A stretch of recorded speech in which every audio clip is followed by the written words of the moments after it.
My name is Sophie, I'm 42 years old, and my husband of 15 years ended our marriage over the phone to tell me he just received an $800 million inheritance. Before I tell you how he ended up collapsing in a designer store just 3 days later, let me know where you're watching from in the comments. It's always amazing to see how far these stories travel. It all started on a Tuesday. A completely ordinary, mind-numbingly normal Tuesday. I was at my desk at a mid-sized accounting firm in the city, surrounded by the comforting, orderly world of spreadsheets and financial statements. The air smelled faintly of coffee and recycled paper. Outside my window, life went on in its usual rhythm. For me, life was about rhythm. It was about predictability, logic, and the quiet satisfaction of a balanced ledger. Numbers don't lie. People do. I just didn't know how much. For 15 years, my steady salary, my safe job, had been the bedrock of our life, the foundation upon which my husband, Richard, had built his many, many castles in the sky. My phone buzzed, vibrating against a stack of invoices. It was Richard. I smiled, a small, automatic gesture. I assumed he was calling to check in, maybe to complain about a client or pitch me his latest can't-miss idea. Our marriage had become a rhythm of its own, his chaotic energy, my steadying calm. "Hey," I answered, my voice cheerful, the sound of a woman who still believed she was part of a team. "Sophie." His voice was flat. Cold. A tone I hadn't heard in years, not since I'd refused to co-sign a loan for one of his more ludicrous business ventures. It was a voice stripped of all warmth, all history. "I need you to listen very carefully. Uncle Edward passed away." My heart sank. Edward was a distant, almost mythical figure in Richard's family. A wealthy, eccentric recluse living in a sprawling chateau near Bordeaux. We had only met him once, at a tense family gathering a decade ago. "Oh, Richard. I'm so sorry." "Don't be," he cut me off. The coldness in his voice was now laced with something else, something sharp and metallic. It was the sound of pure, unadulterated triumph. "He left me everything. The entire fortune. We're talking about $800 million. I was floored. The number was so vast it was meaningless. It was like trying to imagine the distance to the moon. It was a number for other people, for headlines, not for us. "What? Richard, are you serious? How is that even possible?" "Deadly serious," he said, and I could almost hear the arrogant smirk forming on his lips. "And things are going to change. Fast. My life is about to take off, and frankly, you're not part of the new flight plan." The metaphor was so corporate, so impersonal, it felt like a slap. "Flight plan? Richard, what are you talking about?" "We're married." He corrected, the word a scalpel, surgically severing 15 years of shared life. "I'm talking about a divorce, Sophie. I've already had the papers drawn up by a top lawyer. I want you to pack your things and be out of the apartment by the time I get home. Immediately." The sterile silence of my office suddenly felt suffocating. The neat columns of numbers on my screen blurred into meaningless squiggles. 15 years. 15 years of me working late to cover our bills. 15 years of me encouraging him after each failure, telling him his big break was just around the corner. 15 years of me making myself smaller so his ego could have more room to breathe. All of it, erased in a 30-second phone call. "Just leave?" I whispered, the words catching in my throat. My entire world was tilting on its axis. "That's what I said," he snapped, his patience, which I had so carefully cultivated for over a decade, now completely gone. "My new life is waiting. Don't be a dead weight." The line went dead. I just sat there, the phone still pressed to my ear, listening to the dial tone. It was the loneliest sound in the world. It was the sound of my world ending. I knew I had to go home. I had to see the man who had just fired me from my own life. The drive home was an exercise in forced composure. My mind, usually so orderly, was a chaotic slideshow of our life together. I remembered our wedding, a small, simple affair because that's all we could afford. I remembered him laughing at my 5-year financial plan, calling me his adorably cautious little accountant. I remembered the sting of his words, year after year, chipping away at my confidence. It's just a job, Sophie. It's not a career. It's not a passion. He never understood that my passion was for stability, for building something real, something that would last. My hands tightened on the steering wheel as the memory of Uncle Edward's visit came back, sharper this time, more detailed. Richard had been insufferable, a peacock strutting around, dropping buzzwords he'd learned from a business podcast. He'd cornered Edward, trying to talk about stock portfolios and venture capital. Edward had listened with a polite, impenetrable smile before excusing himself. Later, I found Edward on the veranda, looking out over the garden. I'd brought him a glass of water. We started talking. He didn't ask about Richard. He asked about me. He asked about the challenges of my profession, about the ethical dilemmas an accountant faces. We talked for nearly an hour about regulations, about corporate responsibility, about how numbers can be manipulated to tell lies. He listened with an intensity that made me feel seen, truly seen, for the first time in years. A good accountant is the conscience of a company, he'd said. It's a profession with a deep moral core. Before we left, he'd pressed a small, heavy object into my hand. It was a beautiful, flawless crystal paperweight. For your desk, he'd said, his eyes twinkling. To remind you that clarity and integrity are the most valuable assets. Never let anyone compromise them. I still had it. It sat on my desk at home, a silent, solid presence in a life that suddenly felt like quicksand. This memory, so out of place, felt like a strange sort of prophecy. I shook my head, trying to focus. I pulled over and called my sister, Emily. My voice cracked as I told her what happened. He did what? She shrieked, her voice a protective roar of pure fury. That ungrateful, parasitic worm. I'm coming over. No, wait. You come here. Right now. Don't you dare spend another second in that apartment with that monster. Pack a bag. Just the essentials. Your laptop, your important documents, and that hideous painting of a boat he loves so much? Leave it. We'll figure out the rest. Emily had never liked Richard.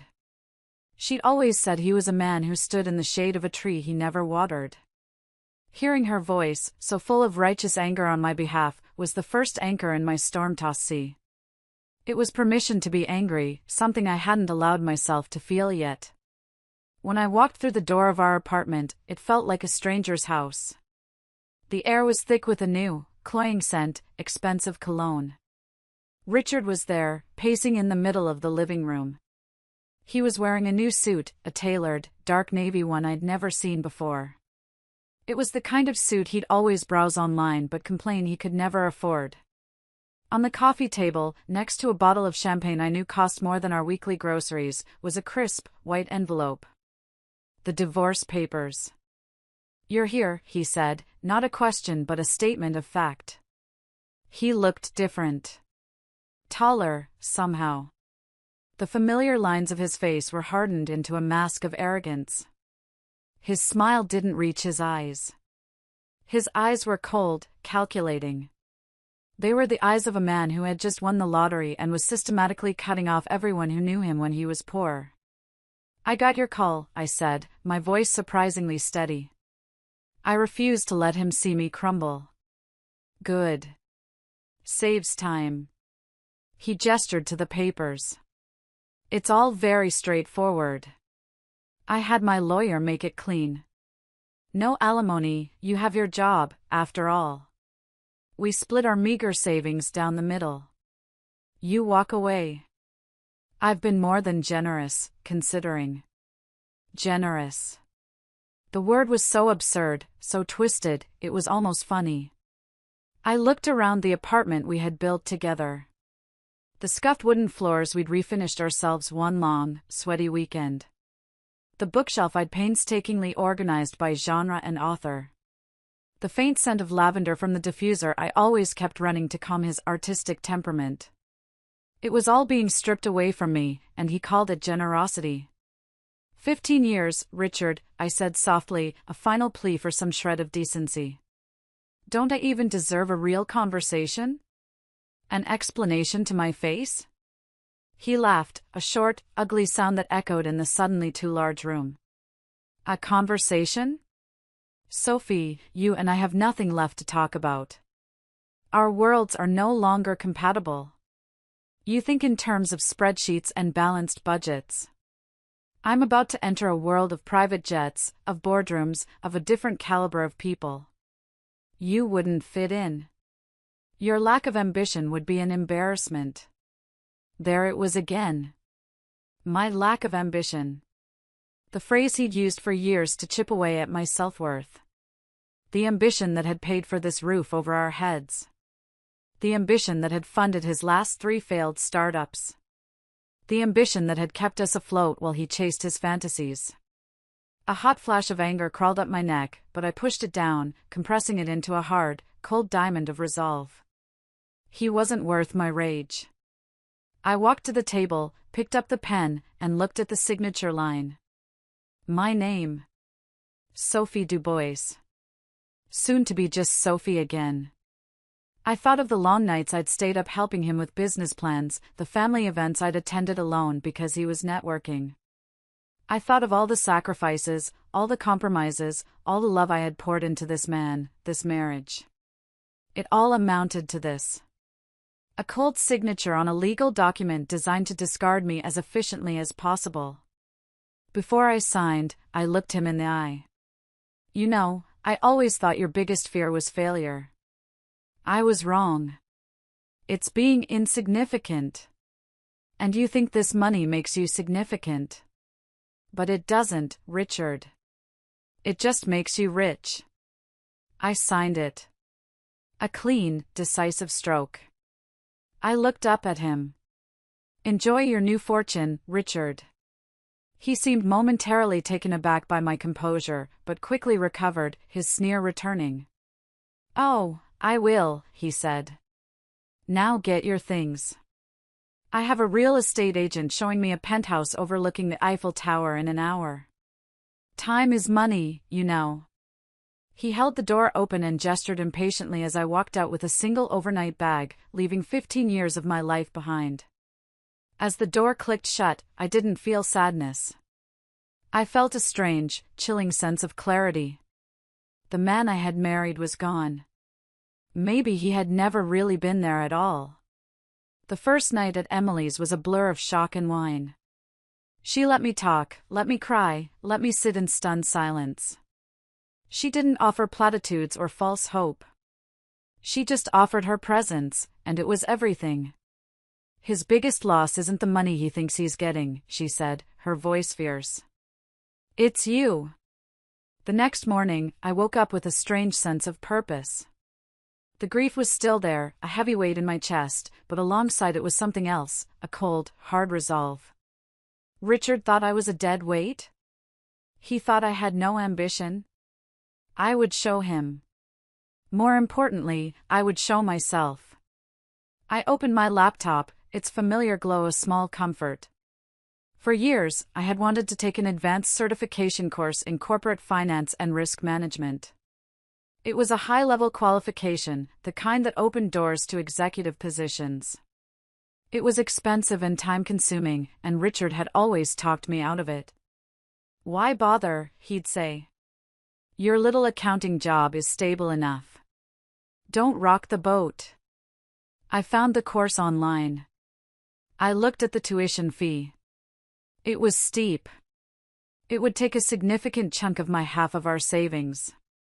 For a second, I hesitated. The cautious accountant in me screamed that it was an unnecessary risk. Then I thought of Richard's sneering face, of being called a dead weight. I clicked enroll. I typed in my credit card information. I paid the fee. It was the first major decision I had made entirely for myself in a very long time. It felt like breathing again after being underwater for years. I spent the next 2 days buried in study materials. The first module was on forensic accounting, detecting fraud, untangling complex financial webs. It was a puzzle, and I was good at puzzles. I was reconnecting with a part of my brain I had let lie dormant for too long. The part that loved complex problems, that thrived on logic and strategy. It was exhilarating. Meanwhile, through the grapevine of mutual friends who were now awkwardly trying to navigate their loyalties, I heard about Richard's exploits. He'd thrown a lavish party at a high-end hotel, telling everyone about his massive inheritance. He'd put a non-refundable down payment on a brand-new Porsche. He was living the life of a millionaire before the first dollar had even cleared probate. It was reckless. It was arrogant. It was so typically Richard. On the third day, as I was taking a break from studying, a courier delivered a letter. It was addressed to me, at Emily's address. The envelope was thick, creamy cardstock, with the name of a prestigious law firm in Bordeaux embossed in elegant gold script on the back. My hands trembled as I opened it. The language was formal, precise. It was a formal request for my presence at a meeting concerning the estate and final will of Mr. Edward Dubois. It mentioned my presence was essential for the clarification of certain testamentary clauses. My blood ran cold. Why were they contacting me? The divorce was fresh, but maybe not finalized in the eyes of the law. Was Richard trying to pull something? Was there some obscure marital law that entitled him to my future earnings, even my meager salary? I showed the letter to Emily. "This is weird," she said, her brow furrowed. "Testamentary clauses? Why would his uncle's lawyer contact you directly? You have to go. But I'm going with you. You're not facing this alone." The train ride to Bordeaux was nerve-wracking.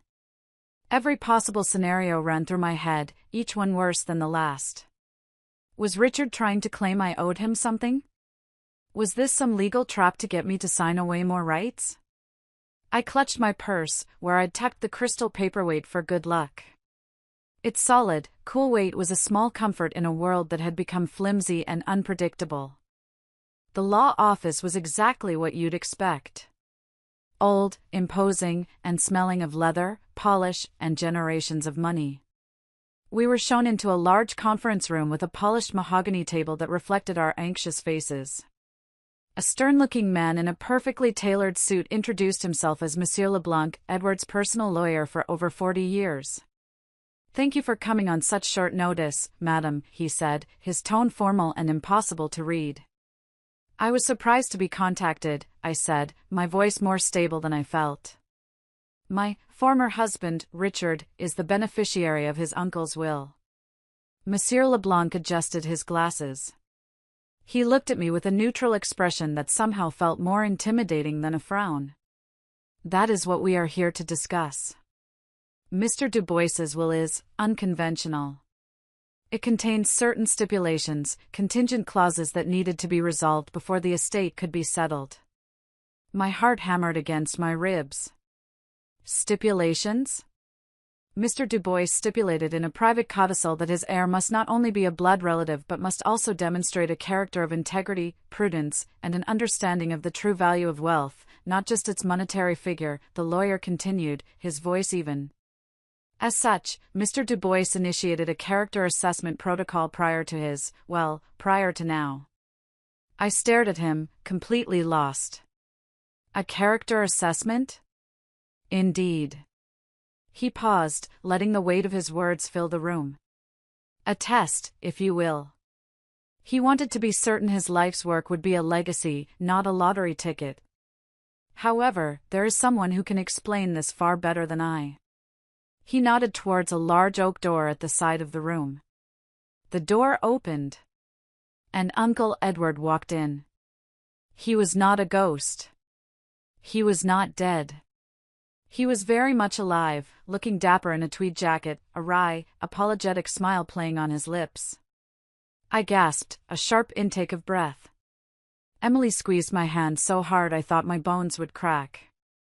My mind reeled, trying to connect the dots. "Sophie," Edward said, his voice warm and familiar, cutting through my confusion. "It's a pleasure to see you again. Please, forgive the theatrics. It was, I assure you, a necessary evil." I couldn't speak. I just stared at him, my mind a whirlwind of questions. "You see," Edward continued, taking a seat at the head of the table, "I've known for a long time that my nephew Richard saw me not as family, but as a walking bank account. I have no children of my own, and I couldn't bear the thought of my life's work, everything I built from nothing, being squandered by a greedy, foolish boy. So, I devised a test." He looked at me, his eyes kind but sharp, the eyes of a man who missed nothing. "My lawyer informed Richard of my passing and the inheritance. I wanted to see what he would do. Would he grieve? Would he be prudent? Would he honor the woman who had stood by him for 15 years, the bedrock of his life?" He sighed, a deep, disappointed sound. "He failed. Spectacularly. He revealed his true nature with a speed and cruelty that even I found shocking. For the promise of money, he threw away the most valuable asset he ever had." He paused, and his gaze met mine, holding it. "And you, Sophie. You, who he called unambitious. You, who he cast aside without a second thought. In our one conversation, years ago, you spoke with such passion about ethics, about responsibility. You understood that a balance sheet is also a story of a company's moral choices. You showed more grace, dignity, and integrity in the face of his cruelty than he has shown in his entire life." Monsieur Leblanc cleared his throat and slid a new set of documents across the table towards me. They were thick, bound in blue ribbon. According to the final, binding codicil of Mr. Dubois's will, which is activated by Richard's definitive failure of the character assessment protocol, the sole and undisputed heir to the entire Dubois fortune, all $800 million, the properties, and the controlling interest in Dubois Enterprises, is you, Sophie. The room fell silent. The only sound was the frantic thumping of my own heart. It wasn't about the money, not really. It was the validation. It was the stunning, earth-shattering realization that someone, somewhere, had seen my worth all along. The quiet dedication, the steady loyalty, the integrity Richard had mocked, this man, this practical stranger, had seen it and deemed it priceless. While I was processing this impossible truth, my phone, which I'd placed face down on the table, buzzed with a text from a mutual friend. I glanced at it. It was a picture. It showed Richard, on his knees, in the middle of a gleaming Porsche dealership, his face a mask of pure horror. The caption read, "OMG, Richard's credit card was just declined for $1 million car. He's screaming at someone on the phone. He just collapsed." The test was over. His new life had evaporated before it had even begun. My new life, a life I had just started to build for myself on my own terms, was about to change in ways I could never have imagined. The first thing I did was block Richard's number. The barrage of frantic, desperate texts and voicemails that followed, a pathetic, escalating cycle of threats, apologies, and pleas, was a noise I no longer needed in my life. I didn't need a final confrontation. His own actions were his judgment. My silence was my victory. Edward was more than a benefactor, he became a mentor, a friend, the father figure I never really had.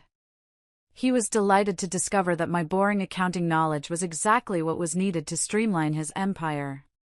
He saw the sharp, strategic mind that Richard had tried so hard to smother.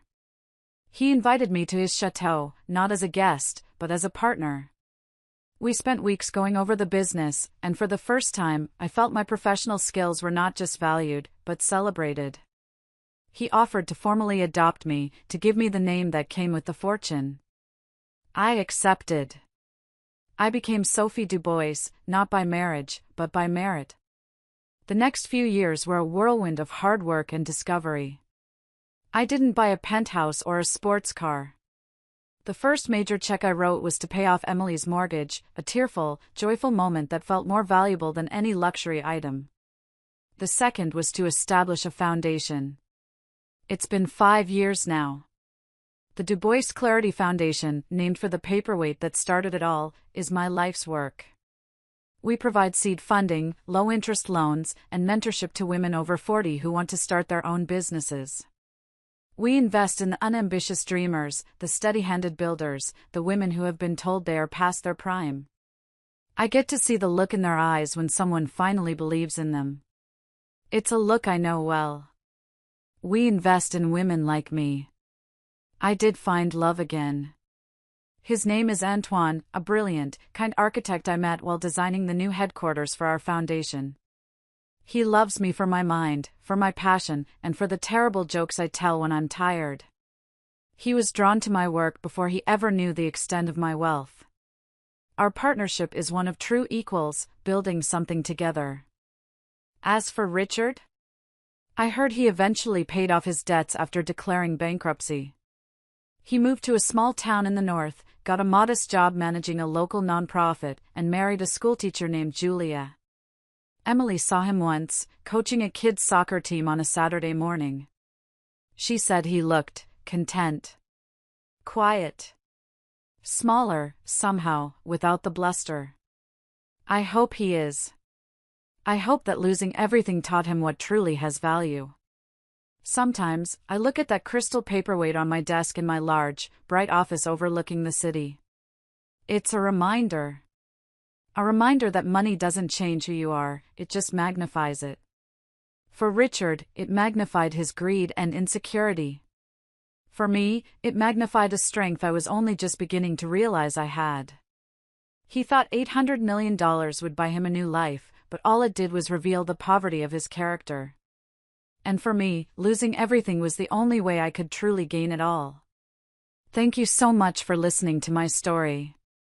It's still wild to think about how much can change in a single moment.